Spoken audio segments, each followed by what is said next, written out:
you think has got acute encephalitis syndrome? This is just to give you some exercise after your lunch. So, does it mean that the others haven't seen patients with acute encephalitis syndrome? Okay, so I'm not surprised that a lot of people haven't seen, because this is not something that actually presents to a general practitioner. No, I mean, it actually is someone who actually will go to a hospital. Now let me ask you, how many of you have heard of acute encephalitis syndrome? I'm sure all of you have heard of it, because it's been very much in the news over the past, I think, 2-3 years. It's big news, it's a very politically charged subject, and there are a lot of people who are there are many players trying to figure out what this acute encephalitis syndrome is. So, I mean, I was also called to be part of one such team. That's probably why they've actually asked me to give this talk here as well. So let me see whether I can do justice to this topic. All of you must be familiar with these kind of headlines, where you have many children dying on a single day, and you have, I mean, on a yearly basis, there are thousands of children who come with acute encephalitis syndrome, and about 20 to 30% of them die, which means there are like about 600 to 700 deaths every year, and people are still not quite sure why it happens, and we still don't have a good strategy to actually prevent these deaths. Some of which has been called viral encephalitis, and some of which has been linked to some fruits. Like, I mean, in fact, this New York Times article says it's because of a dangerous fruit, and the mystery is actually already being solved. And there are some places where people go and say, okay, this is acute encephalitis syndrome, but the CMO doesn't agree. So it is a politically charged subject. So what is AES? What is acute encephalitis syndrome? So if you look at it, the government of India has actually come out with guidelines for what is an acute encephalitis syndrome, and the guideline itself talks about it being specific to Japanese encephalitis. Their main focus is actually Japanese encephalitis. You might have heard some lecture earlier this day as well on Japanese encephalitis, and that is probably the biggest cause of acute encephalitis, maybe about 15 years ago, but it's not anymore. That's what I'm actually going to talk about. So what's the definition of acute encephalitis syndrome? It's any person of any age, so it's not a childhood disease, at any year, at any time of the year, who presents with acute onset of fever, a change in mental status, which could include symptoms such as confusion, disorientation, coma, or an inability to talk, or new onset seizures. So there could be subtle findings which you can find earlier, like irritability, somnolence, and abnormal behavior. Finally, it boils down to these three things.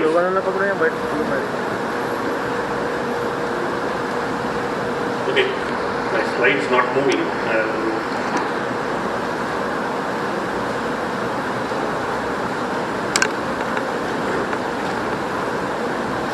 Okay, now it's moving.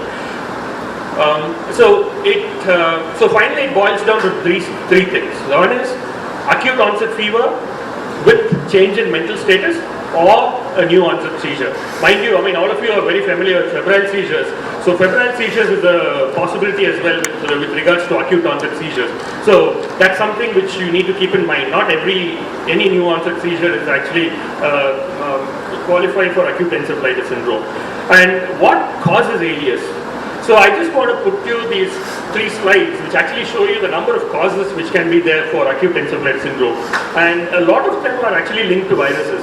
And probably the biggest virus that you would worry about is the herpes simplex virus, because that is something which needs specific treatment. And these so many other viruses, some of them can be treated, some of them cannot be treated. But the viruses of interest in our region are probably in this group, which is flaviviruses, which includes Japanese encephalitis virus, the dengue virus, there's and chikungunya virus. So all of them are actually in that group, which is sort of which are there prevalent in certain geographic locations. there is a whole list of bacteria as well which can cause disease, which can present like an acute encephalitis syndrome, of which, I mean, this particular slide actually doesn't talk about Haemophilus influenza type B and pneumococcus, but those are also probably there, quite high in the list to think about when you think somebody has got acute encephalitis syndrome. There are parasites which can cause similar things, I mean, of which Toxoplasma, amoebae, especially in people who actually swim in freshwater ponds. Toxoplasma is probably most often in patients who are immunosuppressed and not otherwise. And then I want to focus your attention on Rickettsia. Now, Rickettsia, we think it's not there, but in this group there is also scrub typhus, which is actually a big deal of which actually causes acute encephalitis, which is what I am going to actually come to a little later. And added to this, there are these so many para-infectious causes, like metabolic reasons, like toxins, hypoglycemia, inborn errors of metabolism, hepatic renal encephalopathies, strokes, or even hemorrhages due to AV malformation. So any of these can present with features which are suggestive of encephalitis. Now, this is very different from what we think about when we think about AES, acute encephalitis. What's there in the papers, it's not like HSV encephalitis. That's not what we think about. So what I'm going to talk about in the next few slides is to figure out what are those things which actually cause acute encephalitis outbreaks in India. Now, what is synonymous with acute encephalitis a few years ago was Japanese encephalitis. Now, if you look at the distribution of Japanese encephalitis across the country, it's there. I mean, there is UP, West Bengal, Bihar, Assam, which is the big belt, and of course southern India, where there are cases of acute encephalitis because of Japanese encephalitis. Now, if you look at where do deaths occur, I've already told you about 20 to 30% of children who present with acute encephalitis actually die. And where does most of the deaths happen? It happens mainly in UP, Bihar, West Bengal and Assam. That's the place where most deaths happen. And if you look at this graph, I mean this map, you can make out that deaths due to AES is actually maximal in Uttar Pradesh, whereas deaths due to Japanese encephalitis is maximal in Assam. So there is something going on which is not just Japanese encephalitis, but there is something more than Japanese encephalitis. Now, this slide just shows you the numbers of AES cases and including Japanese encephalitis and their deaths. If you look at it over the years, the numbers have actually increased. You would think that with our improvement in healthcare, numbers of deaths and severe illnesses would actually come down. But this is one thing where over the years the numbers have increased. Even though the death rate, I mean the mortality has probably come, I mean as a proportion of the number of cases has probably come down, but it's still a significant proportion that causes mortality. I want to take your attention to 2005. You can see a blip in 2005. Now, that's the year when I think the government also woke up and said, okay, there is something really drastic going on, we need to do something, and that's the following year the JE vaccine was actually introduced. So in 2006, there was mass JE vaccine campaigns, and from 2006 onwards, in 2006 the actually numbers dropped, but then again the numbers of AES actually again started going up. Now, this is another slide which actually shows you the number of AES cases even after 2008. There is still a significant number of patients with JE who contribute a significant number to mortality as well. So like I said, if all AES, I mean, if JE caused most AES, then Japanese encephalitis vaccination should have brought down the numbers of AES, but that didn't happen. So, but you can see, this is actually a slide which shows you AES, the percentage of Japanese encephalitis causing AES. So, you look at the dotted line, which is actually the percentage in India. This graph is after 2005. So, only about, between 10 and 15%. That is the number of AES cases caused by Japanese encephalitis. On the other hand, you look at Nepal, it's actually up to 1/4 of their cases was Japanese encephalitis. So what did they do in 2008 and 2009? They actually had a Japanese encephalitis vaccination campaign. So that also brought down their rates of Japanese encephalitis. But that doesn't mean the AES has gone away. And just to show you that deaths happen up to the tune of 20 to 30% with anybody with AES, and with JE that's anywhere between 10 and 15%. I just want to bring your attention to this Japanese encephalitis in Bihar, which actually just shows you a seasonal trend. Now these three lines actually are in the years 2012, 13 and 14. You can make out that Japanese encephalitis peaks during these 3 years between August and November. Now contrast this with actually the number of AES cases in Bihar. The number of AES cases in Bihar actually peaked in between May and July. There is something happening between August and November which is probably related to the Japanese encephalitis. But there is also something else happening between May and July. So I think my message from those two slides is that JE definitely causes AES, but only about 1/10 of all encephalitis is caused by JE, and there is something more than JE which actually causes encephalitis. So what's that something else? Now this is some information from Muzaffarpur. This is actually from 2014. This is also, this is probably this peak that I'm actually referring to.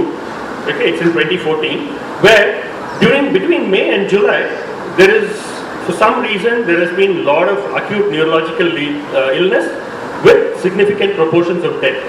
So, this, for those of you who are not familiar with where Muzaffarpur is, it's sort of in North Bihar, and there was a team which actually went there. I think Dr. Jacob John was very much involved with actually going there and figuring out what happened. And these children actually had encephalopathy and hypoglycemia, and they sort of figured out that it was related to the lychee season and maybe related to lychee consumption as well.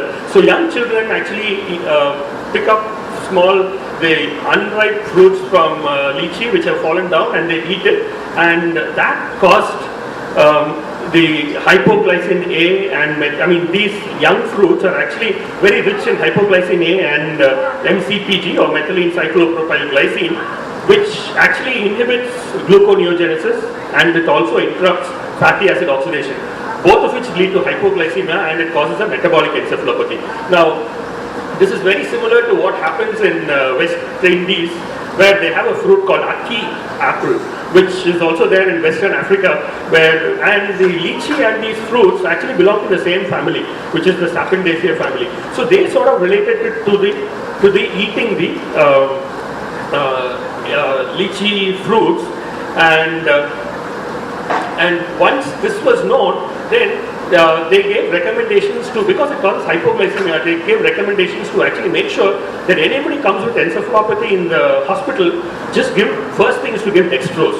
And also they said, educated the people to not miss meals during the evenings. So these were some of the interventions that were done, which actually helped bring down these AES cases in Muzaffarpur. So here is an instance of AES, which was not because of JE, but is actually because of a toxin related to lychee consumption. Now, let's go back a few years and think about what happened in Saharanpur. Now, Saharanpur, which is actually in western UP, there again, there were children who came with acute encephalopathy. And here it was Dr. Vipin Brashista and Dr. Jacob John who actually went there to investigate what it was, and they found that these children came with some vomiting followed by unconsciousness. They also had mild fever, so it could very well fit into the classification of AES, and abnormal behavior and agitation. There was posturing of trunk and limbs. Their CSF analysis was normal, which says something that it may not be just encephalitis. Their AST, CPK and LDH were elevated. Their liver biopsy showed acute hepatotoxic injury. Their muscle biopsy showed focal necrosis, and their brain biopsy showed spongiosis and gliosis. So all of this means to say that there is a systemic problem going on with main involvement of the liver, the muscle and the brain. So they called it the hepatomyoencephalopathy syndrome, and this was actually the culprit. This was a plant called Cassia occidentalis, which is actually a weed. It's got these beans, and children play with these beans, and each of them actually feed each other with these beans, and it causes death. So what happened? Once you sorted out what the problem was, the mystery was solved. So something which has been happening over over 10 years, and 2010, people were actually educated about this toxin in this particular plant, and people were told to stay away from that plant, and then there were no more cases of Saharanpur encephalitis. Now, this is probably what is in the news big time with AES in Eastern UP, especially Gorakhpur. So I was also drafted to be in a team which actually went to Gorakhpur to figure out what happens there. And these are some of the observations that we made to see, what happened in Eastern UP. First thing is, so Eastern UP had AES starting from 1978, but it's only in the past 10-12 years the numbers have actually increased so much. No? And these years, 2005 was the time when JE vaccine was given. And if you look at the contribution of Japanese encephalitis to AES, this is actually in a scale of 0 to 16. So it was only anywhere between 6 and 14%. So there was so much of AES which had increased, but the contribution by JE in this region was only 6 to 15%. Now, so actually we sort of set up camp at the Bihar Medical College, and ICMR had a team, I think actually had many teams which was working on the same issue, and one of our observations was this.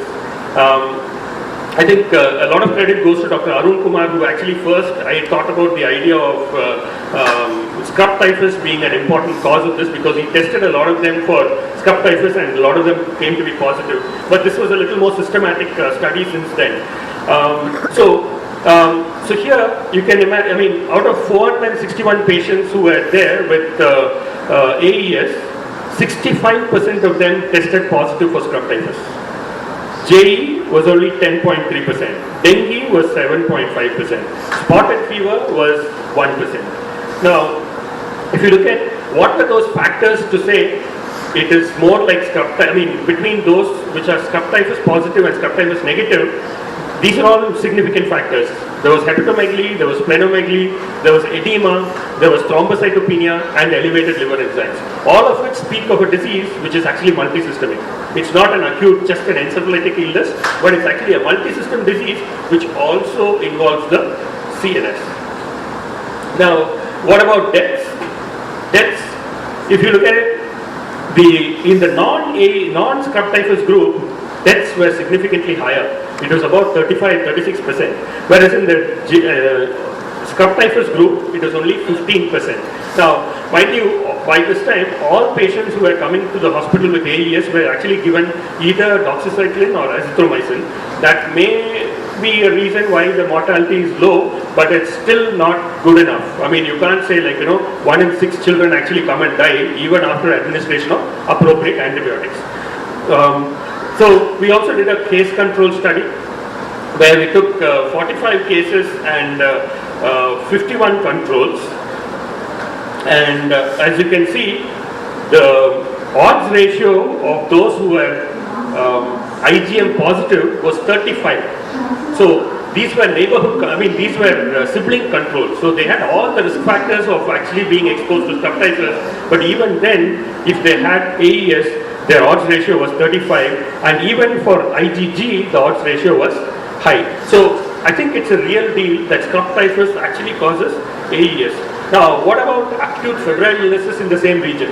So we actually went to a few PHCs and then looked at anybody who comes with a fever of more than 4 days duration and checked for scrub typhus, and about 18% of them actually were tested positive for scrub typhus. That is IgM. and over 50% were positive for IgG, and dengue was positive for about 7.6%. So even among the community, a lot of fevers were actually being caused by scrub typhus. So this is sort of the hypothesis. These two data are actually unpublished data, where people from VCRC in Pondicherry, they actually came and looked at a lot of mites. They looked at a lot of mites and see if those mites carried Orientia. And they found the place was just teeming with mites which actually carried Orientia. And they did a community sero survey which showed that in the community, like 50 to 70% of the people were positive for scrub IgG, which means it seemed to be a very, very common infection. And it is, of course, a common reason for acute febrile illness. And not everybody develops AES. It's only a very small proportion that develops AES. And when they develop AES, they all come to this one particular medical college, and so it seems like there is a lot of AES which comes to that one particular place. But actually the catchment area is quite large. It includes about 7 districts. So I think, if you actually see what we can do, looks like tackling it at this AES point may be futile. Maybe we should tackle it at a point where you have acute febrile illness. So if you have acute febrile illness, and if you think it is likely to be scrub typhus, treating it with doxycycline or azithromycin is probably the way to go. Now, I've talked to you about Eastern UP. It's not very different from, this is a paper from Bihar, this is a paper from Assam. So in all these places as well, there's been significant causes, significant AES caused by scrub typhus. So what did we learn from these AES epidemics? AES is not a diagnosis in itself. It is a syndromic diagnosis used for epidemiological purposes. And there are a wide variety of conditions which cause AES. JE causes AES, but the bulk of AES is actually caused not by JE, but by other things. It could be toxin, it could be hypoglycemia, it could be scrub typhus. And because of the epidemiological seasonal variation, we tend to actually dump everything as a viral encephalitis. And it may be important to find out what the actual cause which causes the syndrome of AES. So how can we evaluate AES? I'm not actually going to go into much into the evaluation because as you can see there is a huge list of causes. But I just want to highlight a few things. Rule out metabolic causes, do a liver and renal function test, rule out malaria. Cerebral malaria can be common in certain areas. Do a CSF analysis, CSF for viral PCRs if that is feasible, JE serology, scrub IgM. I think I want to stress on the idea of scrub IgM. It's a good test, and if you find it, it's a good thing to treat. And of course, if feasible, brain imaging. MRI would definitely be better. So what will be our way forward? So I think treatment, I don't think is the way forward. The way forward is actually prevention. So what can we do to prevent AES? So one, of course, is maintaining a high level of JE vaccine coverage, especially in endemic regions. Ensuring that small children are frequently fed, especially during the lychee harvest season. Adequate testing facilities for scrub typhus, especially when they come with acute febrile illness. When they come with AES, it may be a little bit too late. It may be a good idea to actually treat it when they have a febrile illness and treat it with doxycycline or azithromycin. And all treating acute febrile illness with azithro or doxy after ruling out the other common infections. If you can't test for scrub typhus, empiric doxycycline or azithromycin may not be a bad idea if you've ruled out common things like dengue and malaria. And once you get the AES, maybe you can try to make an etiological diagnosis to target AES, to find the cause of AES and then target therapy. And if you do not actually find the cause, it may be a prudent thing to actually give empiric doxy or azithromycin in somebody presenting with AES. So I finished with that.